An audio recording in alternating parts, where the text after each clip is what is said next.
사랑하는 성도 여러분, 주 안에서 평안하셨습니까? 안녕하셨습니까? 인사 운동법을 여러분 혹시 아십니까? 저도 어제 봤어요. 양쪽 다리를 어깨 넓이로 딱 펴고, 그리고 허리를 펴고, 그리고 인사하는 거예요. 힙을, 궁둥이를 뒤로 쭉 빼면서, 그러면서 안녕하셨습니까? 이렇게 계속하면 이제 50견이 있는 사람은 이렇게 하고요, 50견이 없는 사람은 팔을 뒤로 하고, 이걸 15번 내지 20번 하면 속 근육이 발달이 된다고 그래요. 속 근육. 근데 이 속 근육이 왜 중요하냐면, 건강하기 위해서는 속 근육이 잘 발달이 돼야 된다. 또 그뿐만 아니라 허리가 튼튼해진다. 그래서 안녕하셨습니까? 이 운동을 여러분 하루에도 몇 번씩 집에서도 할 수 있고 사무실에서도 할 수 있고요. 제가 얼마 전에 우리 교회에 한 형제가 하는 그 피트니스 가봤습니다. 처음 갔어요. 제가 나서 처음 한번 가봤습니다. 그랬더니 운동이 얼마나 건강에 중요한가, 그런 걸 다시 한번 깨달았습니다. 여러분, 육신적인 운동 또 영적인 운동을 통해서 체력도 다지시고, 그리고 영적인 체력도 더 건강해지는 그런 삶을 살아가시기를 바랍니다. 지난 13일 날 오전 11시 은평구청 기획상황실에서 의미 있는 행사가 열렸습니다. 빛한감 프로젝트 출범식입니다. 주빌리 은행과 구청이 협약식을 맺었어요. 그런데 이제 원래 이 운동이 주빌리 빛한감 프로젝트가 기독교에서 시작이 됐습니다. 그래서 제가 교구협의회 회장이기 때문에 기독교 대표로 저와 또 우리 교회 한 10명 정도, 10분 신자 함께 그곳에 참여했습니다. 빛한감 프로젝트라고 하는 것은 부실 채권을 아주 싸게 매입해서 그것을 소각해 버리는 것입니다. 당일날도 채권 매입 추심업체로부터 부실 채권 10억 원어치를 기증을 받았어요. 그래서 10억 원어치를 이제 태우지 않고 그냥 찢었습니다만, 이런 퍼포먼스를 했습니다. 이게 97명분에 해당된다고 그래요. 우리가 은행에서 이제 돈을 대출을 받습니다. 그런데 그 빚을 은행에서 대출받은 걸 갚지를 못하는 거예요. 그러면 은행에서는 계속해서 독촉하다가 안 되면 이것을 그 다음에 다른 금융사로 팔아버립니다. 근데 이때 파는 것이 그 돈의 약 5% 정도, 3%, 5% 많이 받으면 10%를 받고 판다는 거예요. 예를 들어 5억 원의 부채를 졌으면 팔 때에 불과 500만 원, 1000만 원 받고 그걸 판 거예요. 그러면 이 추심업체는, 금융회사는 악착같이 돈과 이자를 받기 위해서 계속해서 전화합니다. 집으로 전화하고, 직장으로 전화하고, 그리고 찾아가고, 협박하고. 그러니까 이 어떤 그런 악성 부채를 가지고 있는 사람이 견딜 수가 없는 거예요. 그래서 심지어는 스스로 목숨을 끊는 이런 일도 벌어지게 되어진 것입니다. 그래서 이제 미국의 유명한 시민단체 OWS라고 하는, 월가를 점령하라고 하는 이런 시민단체가 롤링 주빌리 은행을 만들어가지고 이 빚탕감 프로젝트를 시작했습니다. 이게 이제 한국에 들어온 거죠. 이 주빌리라고 하는 것은 50년마다, 그러니까 신년이라는 뜻입니다. 신년. 안식년이 7번 되어지면은 이제 신년이 되잖아요.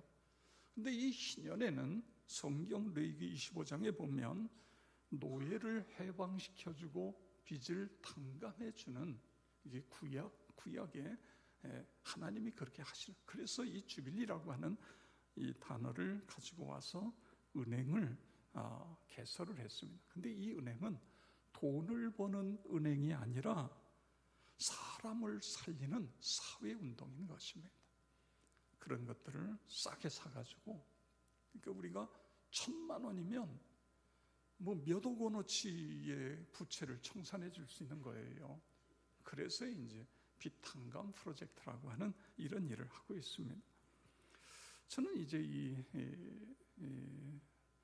이곳에 참석해서 34년 전에 일이 떠오르더라고요.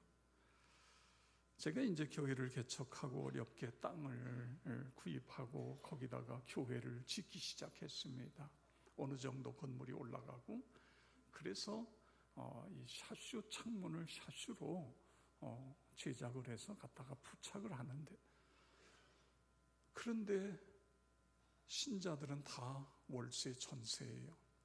그러다 보니까 은행 돈을 쓸 수가 없는 거예요. 담보물이 없어요. 담보물이 하나도. 그래가지고 사부사채를 썼어요. 그런데 이 샤슈를 다 설치를 하고 돈을 줘야 되는데 사부로도 돈을 얻을 수가 없는 거예요. 그래서 돈을 구하다가 하루를 넘겼어요. 줘야 될 날짜 하루를 넘겼어요. 그런데 전화가 왔는데 목사님이 거짓말 시키니까 나도 거짓말쟁이가 됐습니다. 이런 전화예요. 목사님이 그날 돈을 준다고 해서 자기가 그 돈을 받아서 다른 데 또 줘야 되는데 목사님이 약속을 어겼기 때문에 자기도 거짓말을 시켜가지고 결국 거짓말쟁이가 됐다는 거예요. 여러분, 교회를 왜 짓지요? 영혼을 구원하기 위해서 교회를 짓는다고 하다가 영혼 구원이 아니라 사람을 실족하게 만든 거예요. 이게 얼마나 마음이 아프고 너무너무 아픈 거예요. 그래서 제가 전화상으로 죄송하다고, 사실은 이게 개척교회 돈을 갖고 짓는 게 아니라 없는 가운데 짓다가 우리가 빚을 빌려고 사채를 빌려고 해도 못 빌렸는데 하여간 최선을 다해서 갚겠다. 그리고는 신자들에게 이 상황을 이야기하고 하여간 사방팔방 사부이자 좀 빌리라고, 그래서 갖다가 주면서 다시 정말 죄송하다. 그때 이분이 자기도 미안하대요. 목사님한테 너무 엄한 소리를 해서 미안하다고. 근데 나중에 이분이요, 교회를 왔어요. 새 가족으로 등록을 한 거예요. 그리고 이제 교회 집사님이 됐습니다. 두 번째로 교회를 크게 짓는데 그때는 뭐 샤슈도 많이 들어가고 그러잖아요. 그런데 이분이 집사님이 돼가지고 목사님, 제가 할 수 있는 재주는 이 샤슈로 문틀을 만드는 거니까 이 모든 것은 제가 담당하겠습니다. 그래가지고 두 번째 교회 질 때는요, 샤슈 전체를 그분이 다 담당하셨어요. 제가 왜 이 생각이 났느냐 하면, 나는 그 날짜 하루를 어기고 목사님이 거짓말 하니까 나도 거짓말쟁이가 됐다. 이게 충격이 돼가지고 지금도 잊혀지지 않는데, 은행에 돈을 빌려서 사업을 하다가 안 되는 경우가 있잖아요. 여러분, 사업이 누구나 다 잘 되면 문제가 없지요. 어쩔 수 없이 부채를 지게 되고, 어쩔 수 없이 때로는 저신용자가 되어지고, 어쩔 수 없이 소위 신용불량자가 되어진 이 고통이 얼마나 클까. 카드도 쓸 수 없지요. 은행, 내가 직장에 가서 돈을 벌면 그게 다 그냥 그대로 거의 다 빠져나가잖아요. 내가 쓸 수 있는 거 조금 남겨놓고 다 빠져나가죠. 그래서 주빌리 은행장이 바로 제 옆에 앉아있기 때문에 물어봤어요. 지금 이 97명에 대한 이 사람들이 이 신용불량 이 부분이 다 태워져서 이제 회복이 되는데, 그러면 어떻게 그분들에게 연락을 합니까? 다 일일이 연락해 줍니까? 그랬더니 그럴 수가 없대요. 이 정도 되면 대부분의 사람들은 자기 연락처라든가 모든 걸 끊고 숨어 들어간다는 거예요. 연락할 방법이 없대요. 그럼 어떻게 하냐고 그랬더니 홈페이지에다가 쫙 기록한다는 거죠. 누구 얼마, 누구 얼마, 얼마 이렇게 해서 거기에, 그래서 이 주빌리 은행이라는 게 이게 계속해서 홍보가 되면 그런 사람들이 들어와서 보고 내 채무가 해결됐구나, 내 신용이 회복되었구나, 그래서 한다는 거예요. 저는 그곳에 앉아서 계속해서 회복이라는 단어를 생각했습니다. 회복이라는 단어가 이렇게도 귀하구나, 회복이라는 단어가 이렇게도 중요하구나. 자기를 숨기고 숨어 다녀야 되는 사람이 신용이 회복이 돼서 이제는 은행에도 거래할 수 있고 사람들도 만날 수 있고 되어지는, 이게 얼마나 큰 줄. 이 주빌리, 롤링 주빌리 은행이라는 거, 이게 너무너무 귀한 사역이다. 이게 앞으로 계속해서, 이게 우리 기독교에서 시작된 운동입니다. 그래서 이 운동을 계속 펴나가야 되겠구나. 여러분, 병이 들어서 죽게 된 사람이 하나님의 특별한 은혜로 건강이 회복이 됐어요. 그 은혜가 얼마나 커요. 관계가 깨져버렸어요. 부부관계, 부모와 자식의 관계, 또 형제들의 관계, 이웃과의 관계, 고부의 관계, 관계가 깨졌는데 이 깨진 관계가 다시 회복이 됐어요. 회복이라는 단어를 계속해서 생각하게 되어진 것입니다. 오늘 여기 성경 본문에 보면 이 성경은 이런 문제가 발생되었을 때에 그 문제를 어떻게 회복시켜야 되느냐라고 하는 그런 말씀을 하나님이 우리에게 해주고 계신 것입니다. 솔로몬이 유다의 왕이 돼서 성전을 지었어요. 7년에 걸쳐서 성전을 잘 졌죠. 웅장하게. 그리고 성전 안에 필요한 모든 기구들을 다, 성구들을 갖다가 제자리에다 놓고 마지막에 지성소 안에다가 언약궤, 법궤를 안치했습니다. 법궤를 안치하는 순간에 하늘에서 하나님의 영광의 구름이 성전 안에 가득한 거예요. 이런 상황 속에서 6장에 보면 솔로몬이 하나님 앞에 중보 기도를 합니다. 백성을 위하여 간절히 기도하는 굉장히 긴 내용의 그런 기도를 하는 거예요. 그리고 그 기도가 끝나자마자 7장 1절에 보니까 하늘에서 불이 떨어졌어요. 제단에 불이 떨어져가지고 제단에 있던 번제물과 모든 제물들을 다 태워버린 거예요. 하나님께서 그 성전을 받으시고 하나님께서 그들이 드리는 예배를 받으셨다고 하는 그런 모습인 것입니다. 하나님이 내 이름을 이 성전에 두겠다. 그리고 여기 와서 기도하는 기도를 내가 듣겠다. 여러분, 그러면 끝나야 되잖아요. 그런데 하나님이 끝내놓고 끝내시지를 않아요. 이 부분을 우리가 주목해 봐야 됩니다. 모두가 다 성전을 짓고 그리고 하나님의 영광이 성전 안에 가득하고 제단에 하늘에서 불이 떨어지고 완전한 축제의 분위기예요. 하나님께서 감동하시면서 수고했다, 잘했다, 내가 이 성전에 있겠다, 내가 너희들에게 마음껏 축복하겠다, 그리고 끝나야 되는데 그렇지가 않다는 거예요. 자, 우리 성경 말씀을 13절인데 우리 다 같이 함께 읽겠습니다. 혹 내가 하늘을 닫고 비를 내리지 아니하거나 혹 메뚜기들에게 토산을 먹게 하거나 혹 전염병이 내 백성 가운데에 유행하게 할 때에 아멘. 아니 이거 엉뚱하잖아요. 엉뚱해요. 고맙다, 애썼다, 수고했다, 내가 복 내려준다, 그리고 끝나야 되는데, 아니 갑자기 하나님께서 지금 뭘 이야기하고 있지요?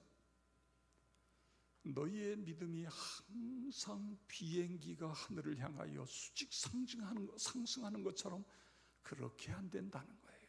하나님은 우리를 너무너무 잘 아시잖아요. 신앙이 올라갈 때도 있지만 밑바닥에 뚝 떨어질 때도 있다는 거예요. 그래서 죄짓고 하나님께서 벌을 내리실 때에 여기 죄로 말미암아 하나님께서 이스라엘 백성들에게 감흥으로 벌을 내리실 때에 그때는 그럼 어떻게 해야 될 거냐? 그런 말씀인 것입니다. 하나님께서 자연재해와 해충으로 먹을 것이 없도록 할 때에 어떻게 해야 될 거냐? 메르스나 또는 페스트나 콜라, 구제역과 같은 그런 전염병으로 많은 사람이 죽어나갈 때에 그때 어떻게 해야 될 거냐? 그걸 하나님이 지금 말씀해 주고 계신 것입니다. 어떻게 해야 다시 회복되어질 수 있는가? 어떻게 해야 저주받은 땅이 다시 고쳐질 수 있는가? 그런 말씀을 하고 있는 것입니다.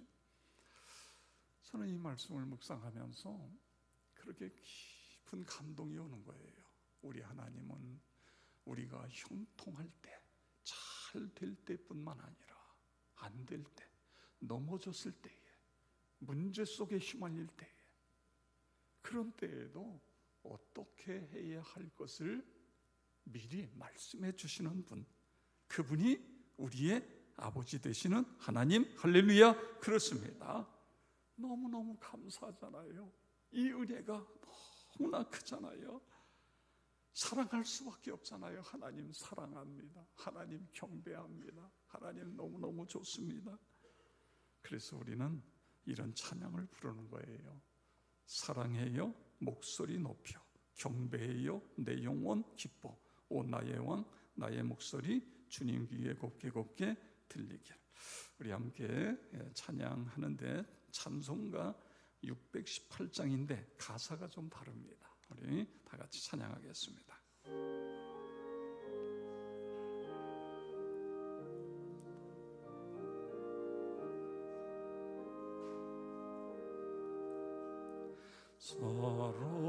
사랑해요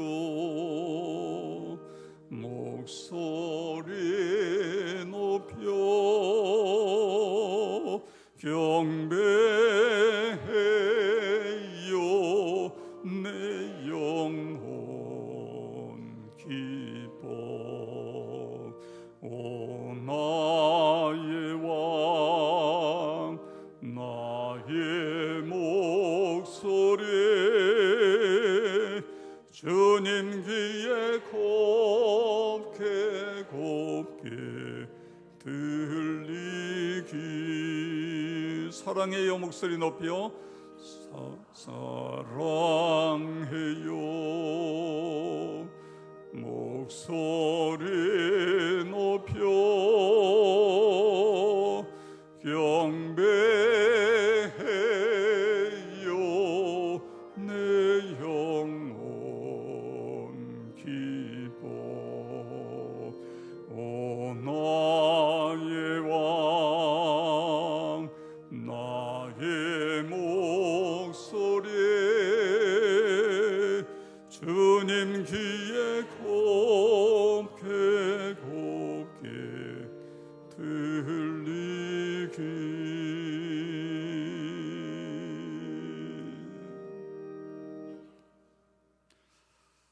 주님 사랑합니다.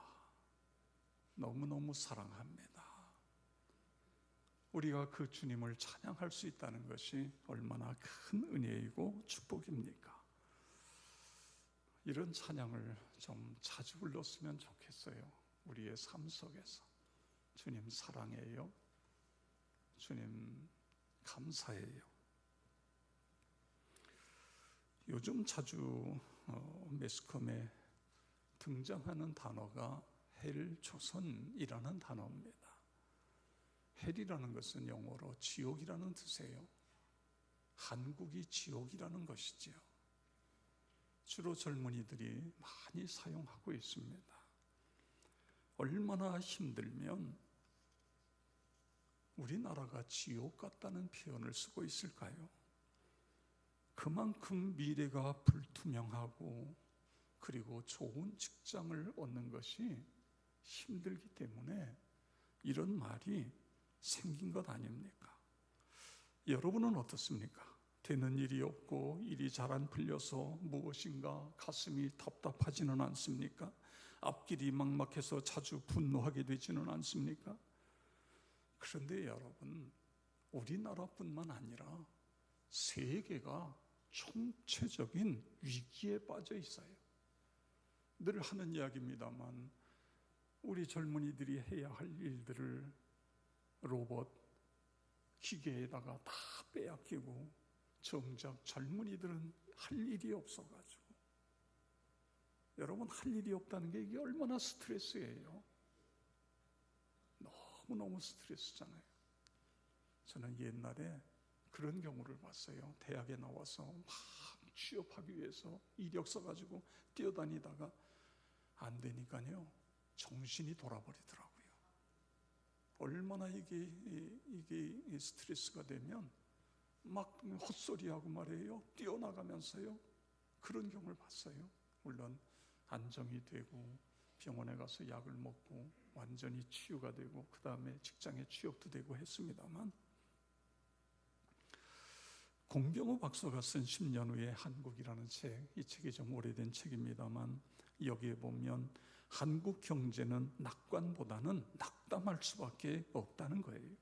국가 경제가 점점 역동성을 상실하고 있다는 거죠. 그러면서 16가지를 이야기하고 있어요. 그 중에 몇 가지 보면 주력 산업이 흔들린다는 거예요. 여러분, 우리가 조선이 세계에서 1위 했었잖아요. 철강이 세계에서 1위였어요. 그런데 지금 조선이 아주 문제가 심각해지고 있잖아요. 이런 일들이 일어난다는 거죠. 강성 노조로 인해서 기업들이 한국을 떠나서 외국에다가 공장을 차린다는 거예요. 그래서 우리 젊은이들이 직장을 찾을 수가 없게 되어지는 이런 문제가 발생되어진다고요. 그 다음에 사라진 기업가의 정신이라는 거죠. 도전 정신이 잃게 되는데, 문제는 이게 한번 잃게 되면 다시 회복이 안 되는, 여기에 문제가 있다는 것입니다. 번영은 시대 정신에 달렸는데 제대로 된 시대의 정신이 없다는 겁니다.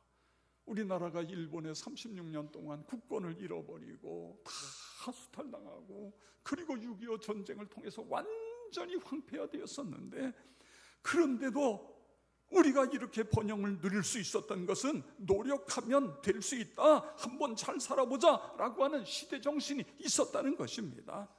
배움도 짧고 가진 것도 없는 상태지만 잘 살아보세 이 정신 하나 붙들고 이를 악물고, 그래서 월남 전쟁에도 뛰어가고 열사의 나라 중동에 가서 목숨을 걸고 일을 하고, 독일의 간호사로 가서 시체를 닦아야 되고, 그리고 그 깊은 탄광에 들어가서 목숨 걸고 돈을 벌어야 돼. 이런 시대 정신이 있었다는 거예요.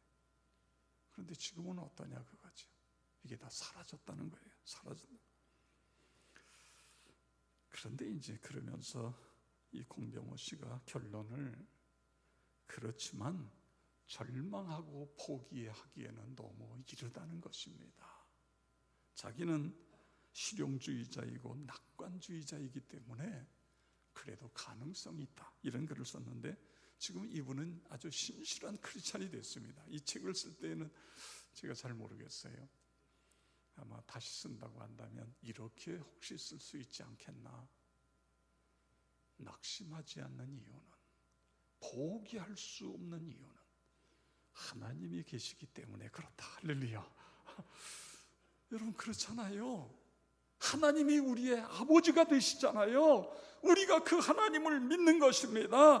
그 하나님의 말씀을 믿는 거예요. 그래서 다시 일어날 수 있게 되어지는 것입니다. 여러분, 믿으시기를 바랍니다.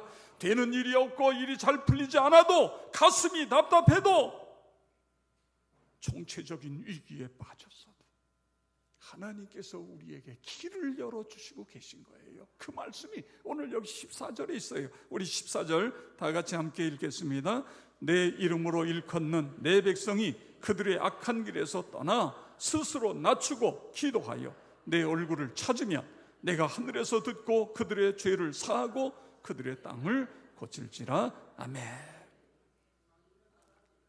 하나님이 지금 뭐라고 이야기하고 계시죠? 내 이름으로 일컫는 내 백성이라고 말씀하고 계세요. 여러분이 누구라고요? 내 이름으로 일컫는 내 백성이에요. 하나님이 여러분을 내 백성이라고 말씀하고 계신 거예요. 우리는 하나님의 백성인 것입니다. 하나님이 우리를 향하여 너는 나의 것이다, 내 백성이다, 내가 너와 함께한다, 너는 나의 자녀다, 할렐루야. 이것이 우리의 정체성이에요. 정체성. 이걸 잊으면 안 된다 그거예요. 당장 다 망해서 죽을 것 같아도 하나님, 제가 하나님의 자녀입니다. 하나님의 자녀입니다. 이 분명한 확신을 가지라는 것입니다. 이사야 43장 1절에 보면 내가 너를 구속하였고 내가 너를 지명하여 불렀나니 너는 내 것이라, 너는 내 것이라 믿으시기 바랍니다. 하나님이 우리를 향하여 내 것이라고 그렇게 말씀하고 있는 것입니다. 그러면서요 2절입니다. 우리 다 같이 함께 읽겠습니다. 내가 물 가운데로 지날 때에 내가 너와 함께할 것이라. 강을 건널 때에 물이 너를 침몰하지 못할 것이며 내가 불 가운데로 지날 때에 타지도 아니할 것이요 불꽃이 너를 사르지도 못하리니. 아멘. 언제나 어디서나 함께 하시겠다는 말씀입니다. 불 가운데서도 물 가운데서도 내가 너를 지키겠다, 내가 너와 함께 하겠다, 내가 너를 도와주겠다. 여러분 믿으시기 바랍니다. 왜 그래요? 우리가 하나님의 것이기 때문에 그래요. 하나님의 자녀이기 때문에 그렇습니다. 그러면서 4절에 가서 보면 내가 내 눈에 보배롭고 존귀하여, 내가 내 눈에 보배롭고 존귀하여 내가 너를 사랑하였은지, 이렇게 말씀하고 있어요. 하나님이 우리를 어떻게 했다고요? 사랑하셨다는 거예요. 우리가 하나님의 사랑받는 자녀라는 거예요. 그러면서 너는 내 눈에 보배롭고 존귀하다. 여러분 믿으시기 바랍니다. 하나님의 눈에 보배롭고 존귀해요. 자, 우리 서로 옆에 있는 분들하고 보배롭고 존귀한 분이네요. 이렇게 서로 보배롭고 존귀한 분이시네요. 네. 그 다음에 우리가 하나님의 보배롭고 존귀한 자라고 한다면 그 다음에 어떻게 되냐 그거예요. 하나님 앞에 우리의 죄를 다 고백하는 겁니다. 회개하는 거예요. 그들의 악한 길에서 떠나 스스로 낮추고, 여기 악한 길에서 떠난다는 것은 회개한다는 것입니다. 회개라고 하는 것은 삶의 방향을 180도 바꾸는 거예요. 감정, 내가 죄악된 모습을 바라보고 가슴을 치며 눈물을 흘리는 데서 끝나는 것이 아니라 달라지는 것입니다. 회개라고 하는 건 달라지는 거예요. 하나님의 가치관으로 바뀌어지는 거예요. 삶이 바뀌어지는 것입니다. 여러분, 우리가요 죄짓고 하나님 제가 잘못했습니다, 그리고 또 죄짓고 또 잘못했습니다, 계속 다람쥐 채받기도 그렇게 한다고 한다면 하나님이 그 기도 들으시겠어요? 하나님이 그 사람을 통해 역사하시겠어요? 아니지요. 철저하게 회개하고 돌아서는 거예요. 회개라고 하는 건 잘못 가던 길에서 돌아서서 반대로 가는, 바른 길로 가는, 이게 회개입니다. 회개.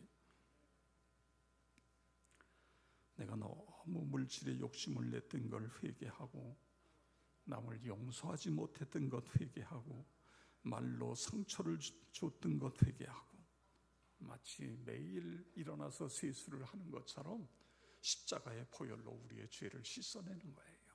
정결하게 하는 것입니다. 사도 바울이 디모데전서 1장 15절에서 이런 표현을 써요. 죄인 중에 내가 괴수니라. 이게 무슨 뜻이죠? 죄인 중에 내가 괴수다. 바울은 세월이 가면 갈수록 더 큰 죄를 많이 져서 나는 죄인 중에 우두머리다 그러고 있는 걸까요? 아니잖아요. 세월이 가면 갈수록 죄에 대해서 더 민감해지기 시작하는 거예요. 하나님 앞에 엎드릴수록 하나님, 내가 죄인 중에 죄인입니다. 내가 죄인의 괴수입니다.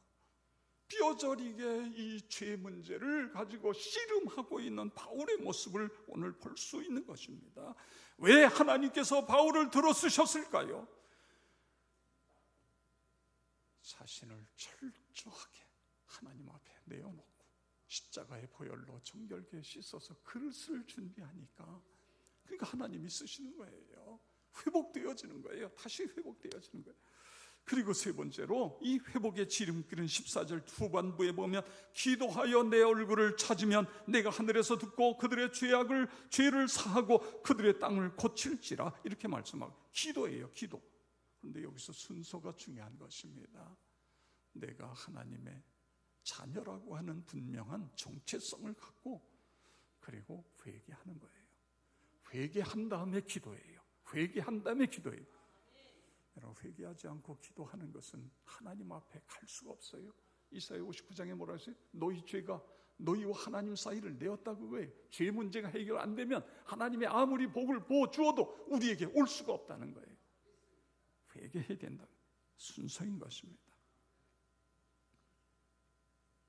그러면서 내 얼굴을 찾으면, 이런 말씀이 있어요. 내 얼굴을 찾으면. 이게 무슨 이야기일까요?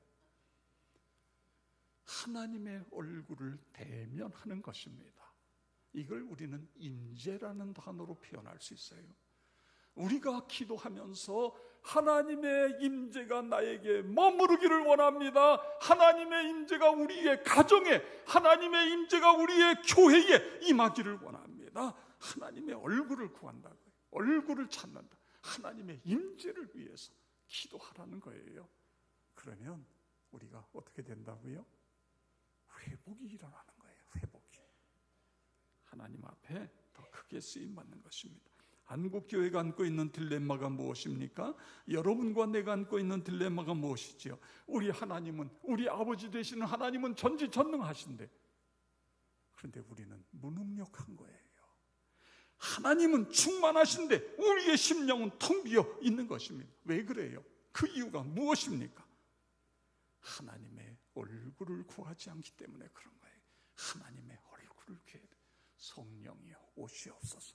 내 심령 속에 충만히 임하여 주시옵소서. 하나님 앞에 엎드려 그렇게 기도하시기를 바랍니다. 성령의 바람이여 불어 오시옵소서. 내 심령에, 내 가정에, 우리 교회에, 한국 교회에, 그래서 잃어버렸던 첫사랑을 회복하게 해주옵소서. 믿음이 다시 회복되게 해 주시옵소서. 열정도 되찾게 해 주시옵소서. 부흥을 경험하게 해 주시옵소서. 그렇게 되어지길 주의 이름으로 축원합니다.